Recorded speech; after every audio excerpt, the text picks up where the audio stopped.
So, you put forward the view, the foundation, InfraVision Foundation, and you had an event with CII, so therefore the broad chunk of industry. You have put forward the view that high-speed rail is going to be a game changer for the Indian economy.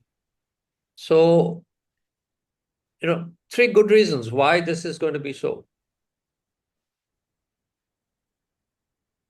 I think the most compelling economic reason in terms of intercountry comparisons is that if you look back on countries that had started high-speed rail 2-3 decades ago, whether it was Japan, of course, started much earlier, but European countries and others, their per capita GDP income 3 decades ago was close to where India is now.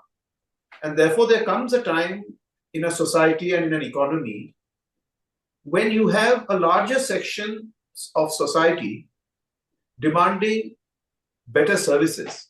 And better services is not just electricity, nal se jal, cooking gas and all of that. The desire of society is to move up in terms of cheaper air connectivity, in terms of better utilities connections, better public transport. And it is a natural desire that the creaking railway system of India therefore now addresses this need of faster and more comfortable travel. And the economic indices from all angles, India's own development aspirations, the aspirations of its own people, and in pure economic terms, the per capita relative to countries that had gone in, we are now ready to start this, is my first compelling reason. The second reason is that the railways subsidize passenger traffic to the extent of 64,000 crores per annum. Now, it is interesting when you segment it, you will find that there is a fair chunk that is AC 2-tier, AC 3-tier, AC first class, executive chair car in the Shatabdis, etc. That segment of population is rapidly moving to air or personal vehicles or to the luxury Volvo coaches, as they're called, intercity coaches. So you are actually losing a large chunk of customers who otherwise are willing to pay 3 or 4 times more for a high-speed rail. And if you continue to run the creaky trains as we do, then in pure marketing and business terms, looking at it as a business, you are allowing a large segment of your well-heeled customer base to migrate away from your service. Doesn't make sense. Thirdly, with high-speed rail, we are arguing for high-speed rail on dedicated lines, not using the existing lines. Now, a lot of technical studies in the railways have shown that there is very high choking of trunk routes and junctions. Probably the most congested junction is Mughal Sarai, which I think today is called Deen Dayal Upadhyaya Station, where a whole bunch of coal movement, iron ore movement, passenger traffic, eastern corridor, container traffic are all bunched together on a limited capacity. So if you take a whole lot of high-speed rail and passengers on a separate track, you will also free up capacity for freight as well as for the existing trains, right? So therefore, there is a capacity issue also. Thirdly, there is the economic logic that knowing that obviously the nation as a large chunk of population have moved to airlines and low-cost air travel with the Uran scheme and others, it is inevitable that people will move to high-speed rail and desire for that. That itself opens up in a situation today where India is looking at the next thrust of what would be next generation manufacturing. Obviously, there is a bunch of choices. There is semiconductors, there's chips, there's nuclear, there is electronic assembly of mobile phones, etc., etc. But and that's in the manufacturing sector. But if you look at the infrastructure sector, then this one, and this I've argued very strongly, the move to high-speed rail, if taken as a national program. Now, let me stop here and go back a little bit to tell you that in the economic history of infra in the last quarter century, there have been two very major national programs. One has been the National Highway Development Program, and the other has been the switch to renewables. Sorry, Both the other has been? the switch to renewable energy. Okay, both of these have transformed the Indian economy. I don't need to dwell on the number of multiplier effects and the impact of the highway development program. It is there for all over it's all there research. And today, half of India's generating capacity is in renewables. Out of 400 gigawatts of our installed capacity, 200 gigawatts is renewable capacity, which is solar, wind, hydro, little bit of nuclear, etc. The question, and both of these have reached a certain level of what I'd call momentum and internal sustainability. They now have a path to move forward on their own, and they don't require the specific attention and turbocharging that a new sector may require. So the question before us is that if one looks back and sees that the combination of highway and renewable energy has actually, in the last 2 decades, has probably led to investments of around 100 lakh crore rupees. It's no laughing matter. And please remember that there are confidential studies that show that the impact of infra investments give a multiplier of 3. So across the last 2.5 quarters, 100 lakh investment across roads and renewables, it could be more. I've done some back of the envelope calculations, have galvanized the economy to the extent of maybe 300 lakh crores. So for a country today that is smarting under Trump's tariffs, that is smarting under often referred to as jobless growth, smarting under the fact that the employment elasticity of manufacturing investments is sliding down because of process industries and robotics. The question then is, what is the next big idea that India has to actually galvanize a whole lot of issues? And that, to my mind, is high-speed rail. So, in my view, if we announce 7 corridors of about 700 kilometers each, and these 7 corridors have been identified by the Rail Ministry, we in the InfraVision Foundation have prioritized 4 in our report. The point is that 7 such corridors across the next 15 years, a 15-year program, has the capacity to, again, galvanize about 20 lakh crores of investments with a 3 times multiplier. Create huge number of jobs, both in the laying of the tracks and associated systems, as well as in the indigenization of manufacture of all equipment, from coaches to signaling, to stations, to safety, etc. So it's a massive program that India could ill afford to turn its face away from. But let me stop here. I've given you a bunch of reasons. I may not have covered all reasons, but before I pass the baton back to you for questioning, I just want to address the issue of elitism. And therefore, I have a bit of a humorous story on this. I remember I was, and I'm sure you were also in high school then, not high school, middle school, 1969, March 1st, 1969. You were probably in class 3 or 4, if I'm guessing right. The first Rajdhani took off. One left Howrah and the other left New Delhi. And guess what the editorial said? And some of the editorials will ring a bell in your mind because they were Calcutta newspaper-based editorials, who roundly berated the government of its time for such an elitist initiative. They said, when India is reeling from poverty and hunger, you have a red and white, glistening, fully air-conditioned train where the elite are zipping past poverty-ridden villages across the Bihar UP countryside without even a buy your leave to stop at their stations. And while the elite are watching from their glass air-conditioned windows, the countryside zooming by, they're being served ice cream and chicken, roast chicken in an attached dining car. And how much elitist can you get? So that was the criticism of Rajdhani in 1969. There is still a section of society in 2025 which says that India can ill afford high-speed rail because it's an elitist intervention. The same segment that says that air connectivity should not be encouraged, etc. And that we should spend more money on, shall we say, just upgrading the existing trains where at Chhat Puja time you see people jumping in through the window and sitting on the roof and all of that stuff. Now, this debate will never end, but obviously there will be sections of society that will have this point of view. They have every right to have this point of view. And there are people like me who argue that societies have to move on, So I rest my case. So there's the icing and there's the cake, right? And the lower layers of the cake. Just to go back to your first point, there's a default mechanism in every economy whereby certain things will come to the top, no matter Yes. what you do, right?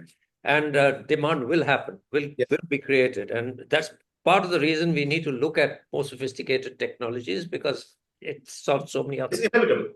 Mm. Um, Having said this, how long does it take for technology to sink through? Now, have are we looking at this when it comes to high-speed railway, for instance? Uh, is it like any other technology? Is it a technology which will take maybe too long? Don't forget, we were offered the bullet train way back by the Japanese. Yeah. We never looked at it. Uh, would it have been different if we had accepted it then? What happens today when we look at this? So how long does it take for a technology to settle in? Surprisingly, Umesh, I was in the earlier years, I was of the view that it takes a lot of time for technology transfer. And I've been very pleasantly surprised for two reasons. I've been surprised by the alacrity with which the railway people, and one of them, of course, is now a very famous man and has also had some shades of controversy, unnecessary, tailing him, designed the Vande Bharat train. Now, India has designed its own train set. A train set is one that moves on its own power under every bogie, like European trains, and is not hauled by a locomotive. The integral coach factory in Chennai, Perambur, has developed very well. I've traveled on the train myself from Delhi to Kanpur, the Vande Bharat, and I'm saying it is 70% of what I would have expected from an European, German, Swiss train. It's not 100% there. It may be 65, 70 there, but it's completely indigenously built at 1/8 the cost at which the foreign companies would have tendered to supply train sets. And it didn't take long for our engineers and railway engineers who are considered, who we are we criticize them, stodgy, not they, and it's a political class that encouraged them.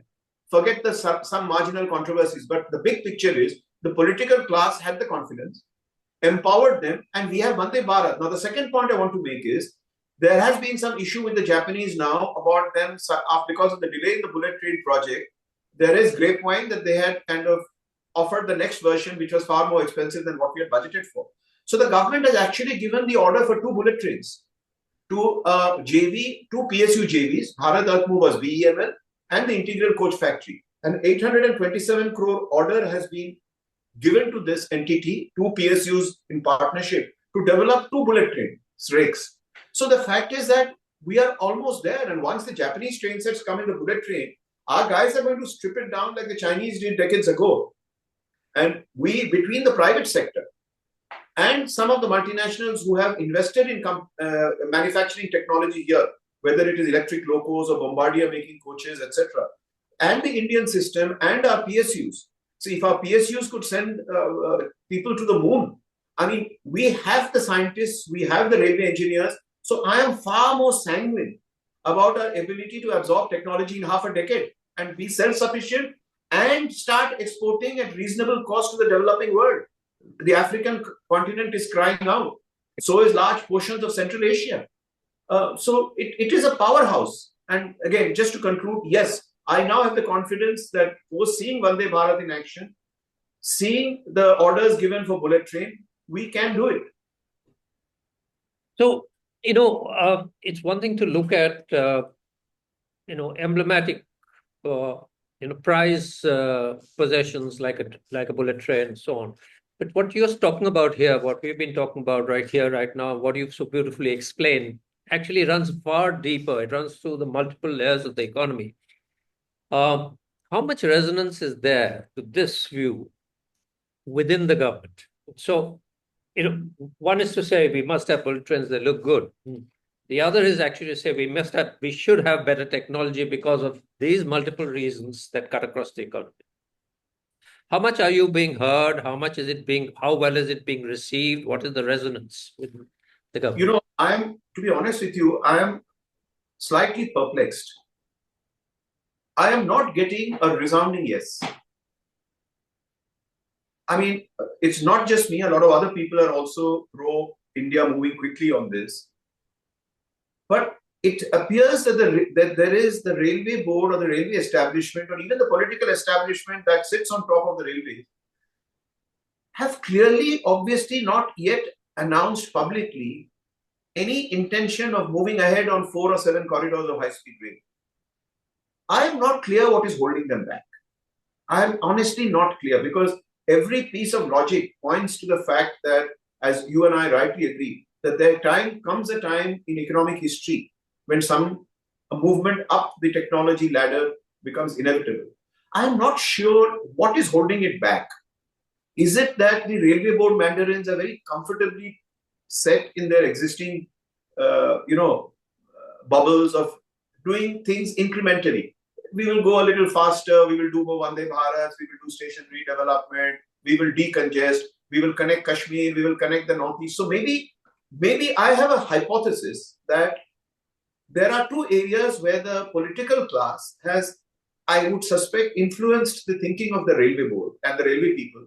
It is my hypothesis. One is regional connectivity. You would have seen a lot of capex going into connecting Kashmir, Northeast, and border areas, which is politically a correct decision. Today, I have tweeted saying that I've just heard that there is a 69-kilometer rail line from Kokrajhar to Galefu to connect Bhutan on rail link. Now, if you have people staring at it or staring down your border areas from the Northeast, then one of the things you do is you put railway lines so that for ease of movement and integration of the local population. So I'm all in favor of this regional connectivity, capex going towards creating regional Kashmir, Northeast, etc. The second is station redevelopment. A large portion of the traveling public is just fed up with the dirty quality of our stations and are therefore moving to, as I said, to low-cost air or to moving to Volvo coaches, etc. So station redevelopment seems a big item on the political agenda. It is also something, remember, where the Aam Aadmi can touch and feel development. So it gets votes. The third, I think, is to really, now that we have developed Vande Bharat, I think the political thinking is, let's spread the Vande Bharat butter across the Indian toast before we embark on the high-speed rail. These are my three hypotheses. And you have to understand that there could be an inherent logic in this. I'm not saying it is illogical. Look at the speed of trains. The existing Rajdhanis do about 120 kilometers per hour. I mean, at their peak capacity on an average. The Vande Bharat is designed to do 160, but at peak it touches. I've traveled on it and I was looking at the meter ticking away, and we touched 128, 130. But it is designed to go up to 160. It doesn't go because of the quality of the tracks and because of the what we call large sections which are not access controlled. So you have cows coming and you have people walking across and all that kind of shit. The next is high-speed rail. The high-speed rail sits on terms of speed segmentation on top of Vande Bharat. So if Vande Bharat is designed at max speeds of 160 or 170, HSR, high-speed rail, is 200 to 240.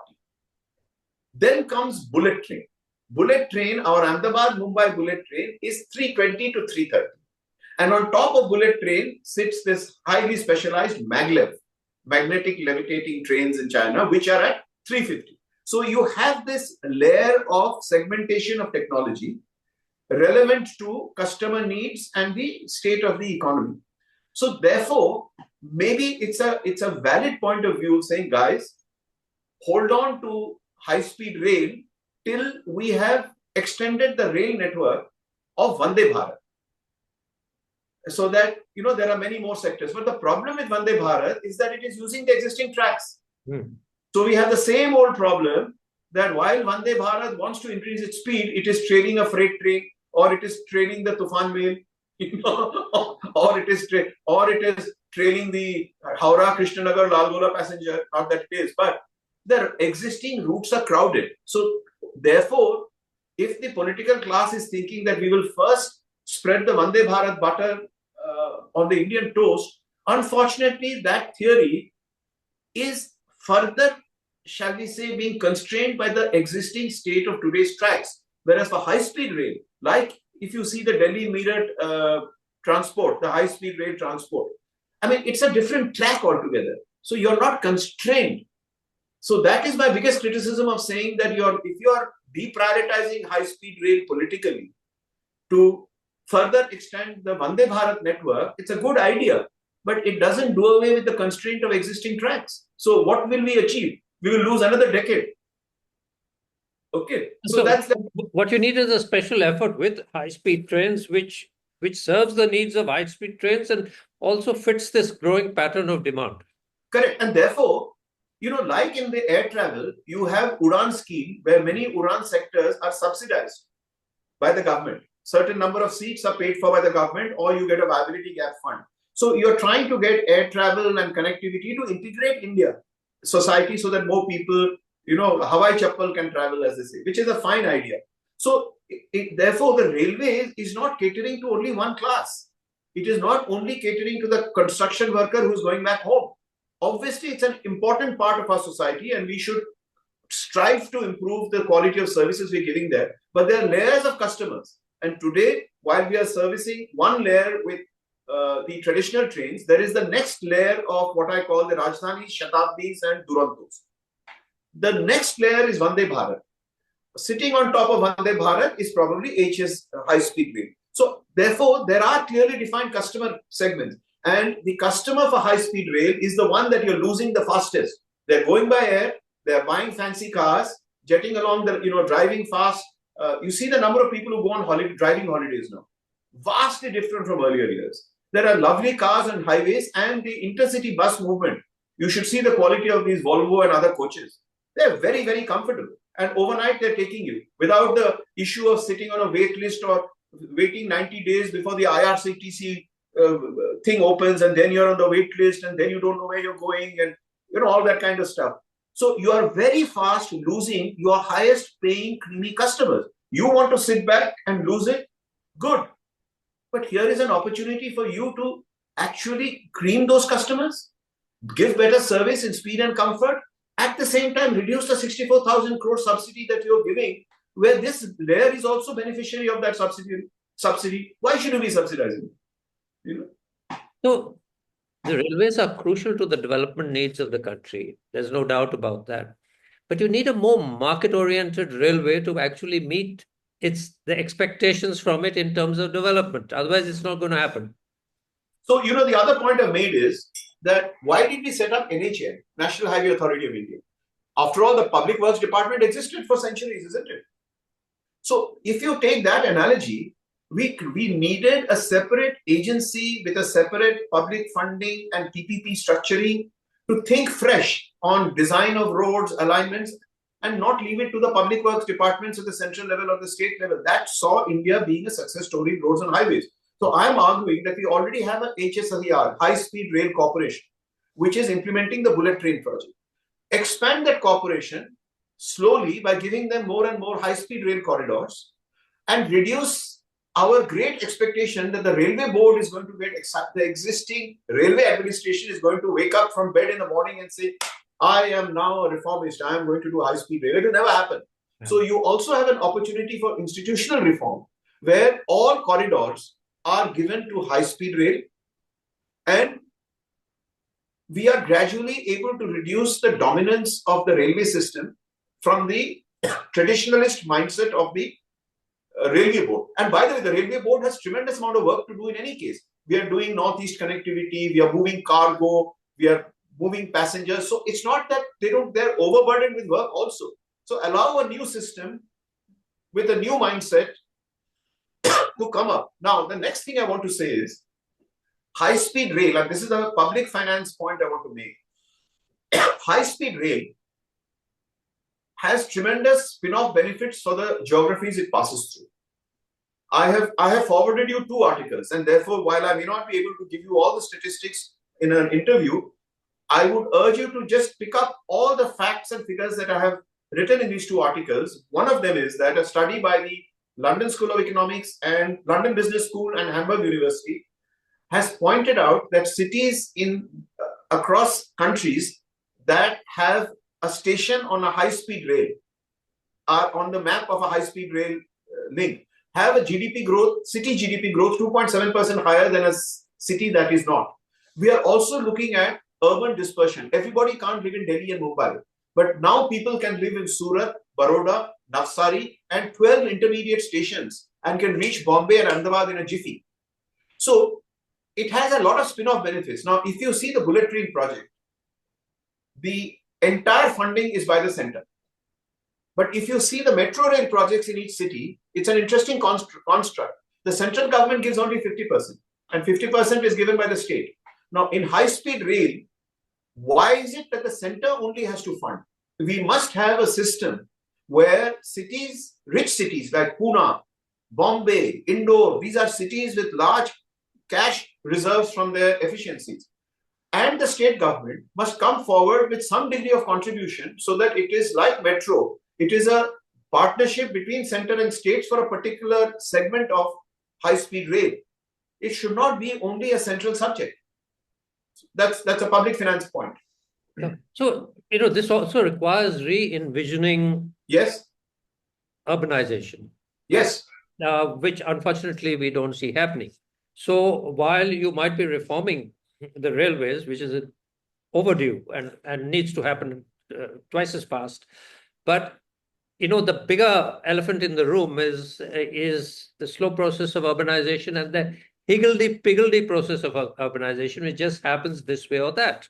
So, much of what you're saying actually hinges on a national urbanization effort, which takes into account, linked to high-speed rail. Yeah, and which is also inclusive, because you're actually looking at poorer people with less opportunity, lower incomes, moving and connecting and moving to other levels of earning. So, do you see this as being something that needs to be super addressed? How should I don't see it has reached the collective consciousness of our policymakers. We've been the linkages of high-speed rail to economic growth, to urban dispersion away from the big metros, to increasing livelihoods. All these things are really one pie. And therefore, you can't just look at high-speed rail only by saying, "Acha train jaldi or speed mein chalega." It's not that. It's a transformation of society. It's when you and I were young, could we ever think of air travel? I didn't ever as a child. My parents couldn't afford me to travel by air.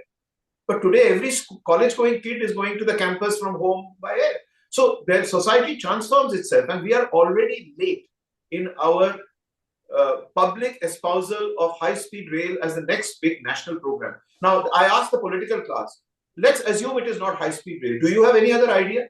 Well, if you say it's a nuclear target is 100 gigawatts by 2050 or whatever it is, and it does not touch the lives of the common man. You get some isolated, like hydro projects or some installations, it will produce good power, clean power, happy. Does it transform society? Is it transformational in nature? Does it create jobs? No. So if you don't like the idea of high-speed rail, please tell me what is an alternative national program you have which is equivalent to the National Highway Development Program. Please tell me. It can't be space research. It can't be drones. It can't be nuclear. What can it be? It's so self-evident that I'm slightly, shall we say, worried that the totality of the economic benefit, the national benefit, and societal transformation, all these pieces together, and urbanization, are not being easily grasped by the public policy mandarins who do this stuff. Why isn't Niti Aayog publishing paper after paper saying, exactly, let's do that? Why isn't the Prime Minister's Economic Advisory Council saying it should be the next big idea? Why is Vinayak Chatterjee and Umesh Anand writing in different journals ki karo, karo, karo? Why? Where are the others? Yeah. No,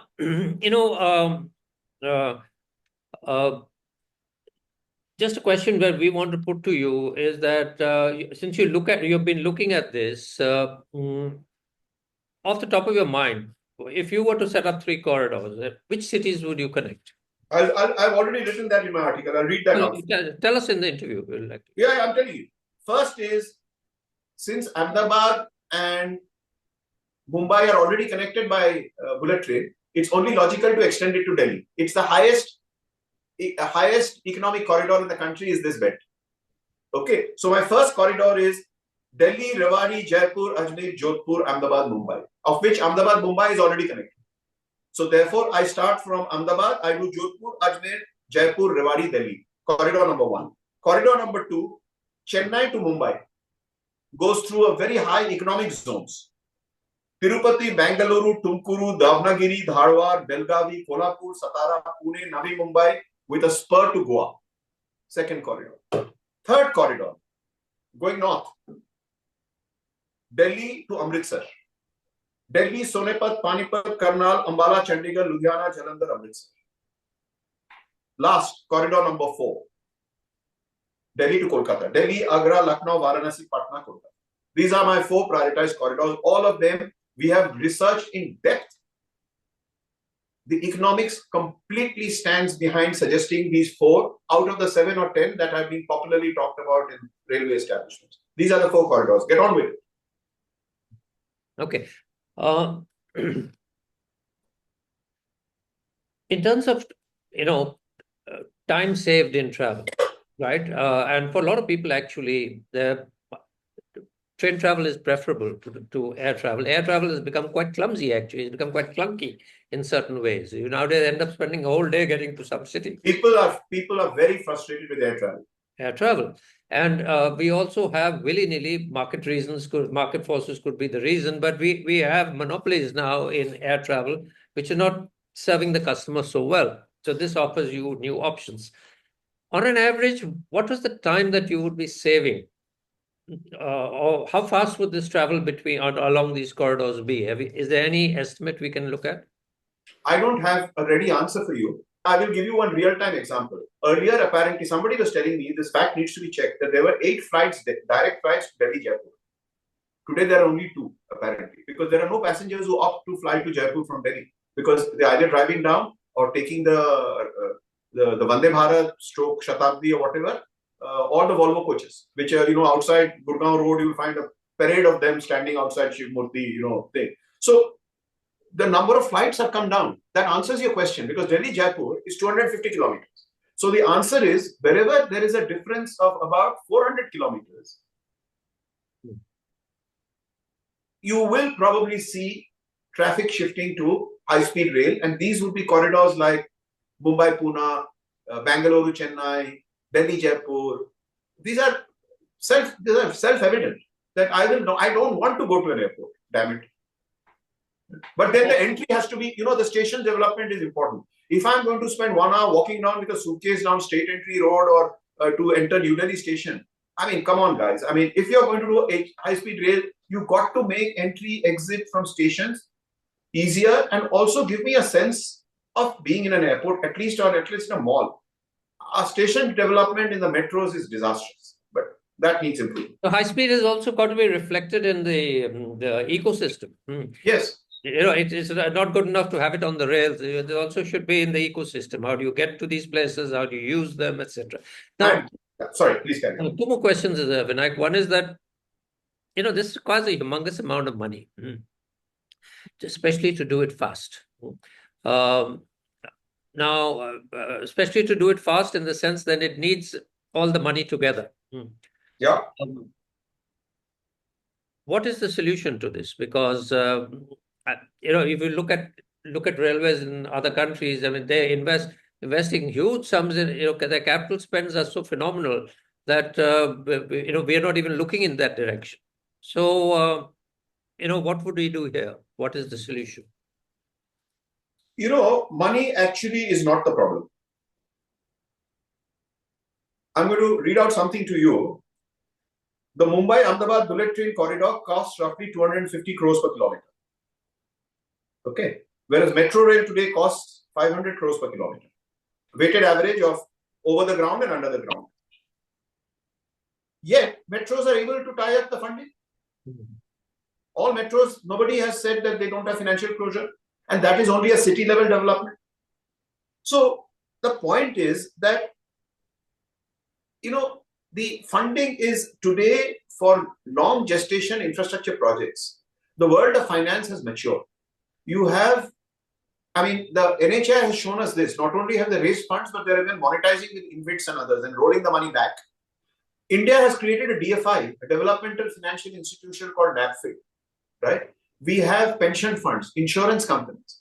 We hardly use them for infrastructure development. And this is nation building. It's a better deployment of this enormous capital that's available in the country. Yes. It's a better deployment of that. Correct. And please remember that our infrastructure spend this year, as per my estimates, and I will refine the figures closer to the budget, is expected to be about 22 lakh crores. In a few years' time, our own national budget for infrastructure across center and states will be about 30 lakh crores. Mm. What are you talking about a 700, a 700-kilometer high-speed rail? You know, so I mean, you're talking about 2 lakh crores, 3 lakh crores. It can, and that too, the expenditure is not 1 year. You are going to the project execution will take 4 years. So you take that expenditure and divide by 4. So money is not a problem, and there are institutions across the world, the pension funds, etc. If the finance and sovereign guarantees and all are properly structured for long gestation infrastructure projects which are developed by the state of this nature, financing is never a problem. But by the way, India itself has enough investable resources. How much are we really pushing our insurance companies, our pension funds? Have we really pushed them into infrastructure? No. Money is not the problem. Okay. Now, the one last question, which is, the question that haunts everything that we do in the country, because we've never, and you and I have talked about this before at great length, is land acquisition. Yeah. Now, obviously, land acquisition doesn't happen not because the land is not there or people don't want to give it. You don't know how to identify it and how to ask people to give it, right? We don't create those mechanisms. Is this also going to be something that will haunt the high-speed rail? So it only haunts if you have a massive political opponent in a particular state. The bullet train was delayed because 100% of the land in Gujarat was acquired without any hassle. The Maharashtra portion, an opposition government stalled it out of Kundak. So today, the only reason land acquisition is a problem is when you have very strident, top-level political opposition to make it happen. Let me give you some examples. One of the biggest expressways that have been done at the state level is the Mumbai-Nagpur corridor. Has anybody talked about a problem in land acquisition? The number of what Yogi Adityanath has done in UP, 6 very large expressways, in UP. Has anybody said anything about land acquisition? The new Jewar Airport, Navi Mumbai Airport. Any problem of land acquisition? Tata setting up semiconductor factory at Dholera, Sanand, etc. Honestly, at today's prices of 4 times the market value, a lot of agricultural people are only too happy to encamp the land and put it to some other use because it's a subsistence existence. Believe me, land acquisition is not a problem. It is made a problem for reasons of politics. Thank you, Vinayak. As usual, lovely talking to you. Another great interview. Very, very nice. And Thank you. Look forward.